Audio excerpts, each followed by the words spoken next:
പ്രിയപ്പെട്ട പ്രേക്ഷകരെ, മറ്റൊരു പ്രധാന വാർത്തയിലേക്ക്. കരൂർ ദുരന്തത്തിൽ മനം നൊന്ത് ടി.വി.കെ പ്രാദേശിക നേതാവ് ആത്മഹത്യ ചെയ്തു എന്ന വാർത്ത വരുന്നുണ്ട്. വില്ലുപുരം സ്വദേശി വി അയ്യപ്പനാണ് ആത്മഹത്യ ചെയ്തത്. കരൂർ ദുരന്തത്തിന് ഉത്തരവാദി DMK നേതാവ് സെന്തിൽ ബാലാജി എന്നാണ് ആത്മഹത്യാക്കുറിപ്പിൽ കുറ്റപ്പെടുത്തുന്നത്. ആത്മഹത്യാക്കുറിപ്പ് റിപ്പോർട്ടറിന് ലഭിച്ചു. First on reporter.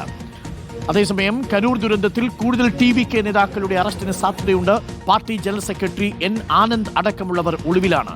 അറസ്റ്റിലായ മതിയഴകനെ അന്വേഷണ സംഘം വിശദമായി ചോദ്യം ചെയ്യും. അതേസമയം CBI അന്വേഷണം വേണമെന്ന ആവശ്യത്തിൽ ഉറച്ചു നിൽക്കുകയാണ് ടി.വി.കെ.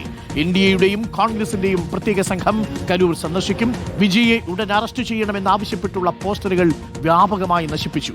പരിക്കേറ്റവരിൽ 7 പേർ തീവ്രപരിചരണ വിഭാഗത്തിൽ ചികിത്സയിൽ തുടരുന്നു.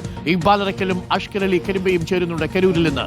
ആദ്യം ഇക്ബാലിലേക്ക്. ഇക്ബാൽ, ഫസ്റ്റ് ഓൺ റിപ്പോർട്ട് നമ്മൾ പ്രേക്ഷകരിലേക്ക് എത്തിക്കുന്നത് ടി.വി.കെയുടെ ഒരു പ്രാദേശിക നേതാവ് ആത്മഹത്യ ചെയ്തപ്പോൾ എഴുതിയ ആത്മഹത്യാക്കുറിപ്പിന്റെ വിശദാംശങ്ങളാണ്. വളരെ ഞെട്ടിക്കുന്ന വാർത്തയാണ്. നമ്മളിത് പ്രതീക്ഷിച്ചിരുന്നു. കാരണം ഏതെങ്കിലും തരത്തിൽ വിജയിലേക്ക് അറസ്റ്റ് നീളുന്ന പക്ഷം അവിടെ ആത്മാഹുതി അടക്കമുള്ള കാര്യങ്ങൾ ഉണ്ടാകാനുള്ള സാധ്യത നമുക്ക് തള്ളിക്കളയാൻ കഴിയില്ല. തമിഴ് രാഷ്ട്രീയമാണ്. വളരെ വലിയ സൈക്കോ ഫാൻസിയും വീരാരാധനയും നിലനിൽക്കുന്ന ഒരു സ്ഥലമാണ്. അവിടെയാണ് ടി.വി.കെയുടെ ദുരന്തത്തിൽ മനം നൊന്നുകൊണ്ടൊരു പ്രാദേശിക നേതാവ് ഇപ്പോൾ ജീവൻ ഒടുക്കിയിരിക്കുന്നത്. എന്താണ് ആത്മഹത്യാക്കുറിപ്പിൽ പറയുന്നത്? Iqbal Arakkal, good morning.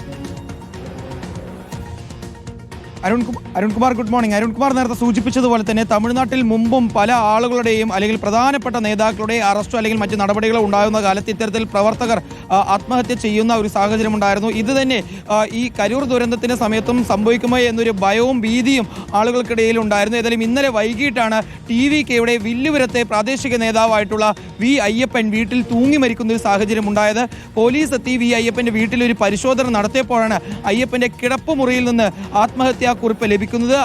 അയ്യപ്പൻ എഴുതിയിട്ടുള്ള ആത്മഹത്യാക്കുറിപ്പിൽ പൂർണ്ണമായും DMK ആണ് ഈ കരൂരിലുണ്ടായ ദുരന്തത്തിന് കാരണമെന്ന് എഴുതിയിട്ടുണ്ട്. ഈ കരൂർ പര്യടനം ടി.വി.കെ നടത്തുമ്പോൾ അതിനുവേണ്ടിയുള്ള എല്ലാ സജ്ജീകരണങ്ങളും വിജയും അതുപോലെ തന്നെ ടി.വി.കെയുടെ നേതാക്കളും നടത്തിയതാണ്. പക്ഷേ പോലീസിന്റെ ഭാഗത്തും DMK-യുടെ ഭാഗത്തും ഒരു വീഴ്ച സംഭവിച്ചു. DMK-യുടെ കരൂരിലെ നേതാവായിട്ടുള്ള സെന്തിൽ ബാലാജിയാണ് ഇത്തരത്തിലൊരു ദുരന്തം സംഭവിക്കാൻ കാരണം. സെന്തിൽ ബാലാജിയെ ഉടൻ തന്നെ അറസ്റ്റ് ചെയ്യണമെന്നെല്ലാം അയ്യപ്പൻ ഈ ആത്മഹത്യാക്കുറിപ്പിൽ എഴുതുകയും ചെയ്തിട്ടുണ്ട്. ഏതായാലും അയ്യപ്പന്റെ ഈ ആത്മഹത്യാക്കുറിപ്പുമായി ബന്ധപ്പെട്ടുള്ള അന്വേഷണം കൂടി ഈ കരൂർ ദുരന്തവുമായി ബന്ധപ്പെട്ടുള്ള അന്വേഷണം നടത്തുന്ന സംഘങ്ങൾ പരിശോധിക്കുമെന്നുള്ളതാണ് നിലവിൽ മനസ്സിലാക്കാൻ വേണ്ടി സാധിക്കുന്നത്. ഇന്നലെ വൈകിട്ടാണ് അയ്യപ്പൻ ആത്മഹത്യ ചെയ്യുകയും ചെയ്തത്. ഈ കഴിഞ്ഞ ദിവസം ഈ ദുരന്തം നടന്ന സമയത്ത് 27-ന് ദുരന്തം നടക്കുന്നു. 28-ന് ഈ കരൂർ മെഡിക്കൽ കോളേജ് ആശുപത്രിയിലേക്ക് എത്തിയ ടി.വി.കെയുടെ പ്രവർത്തകർ ചിലർ ഉണ്ടായിരുന്നു. അവരെല്ലാം ഇത്തരത്തിൽ സെന്തിൽ ബാലാജിയാണ് DMK ആണ് ഈ ദുരന്തത്തിന് പിന്നിലെന്ന് പറഞ്ഞിരുന്നു. പക്ഷെ അവരൊന്നും പരസ്യ പ്രതികരണം നടത്താൻ തയ്യാറായിരുന്നില്ല.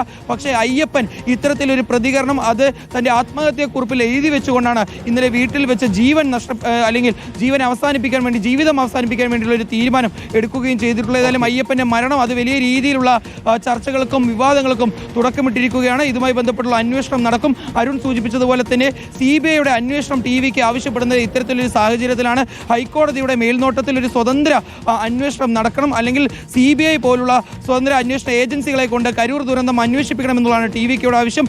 ഏതായാലും ഇന്നലെ പരിഗണിക്കാനിരുന്ന ഈ ഹർജി മാറ്റിവെക്കുകയായിരുന്നു. വെള്ളിയാഴ്ച ചേരുന്ന അവധിക്കാല ബെഞ്ച്, മദ്രാസ് ഹൈക്കോടതിയുടെ അവധിക്കാല ബെഞ്ചായിരിക്കും ടി.വി.കെയുടെ ഈ ഹർജി പരിഗണിക്കുകയും ചെയ്യുക.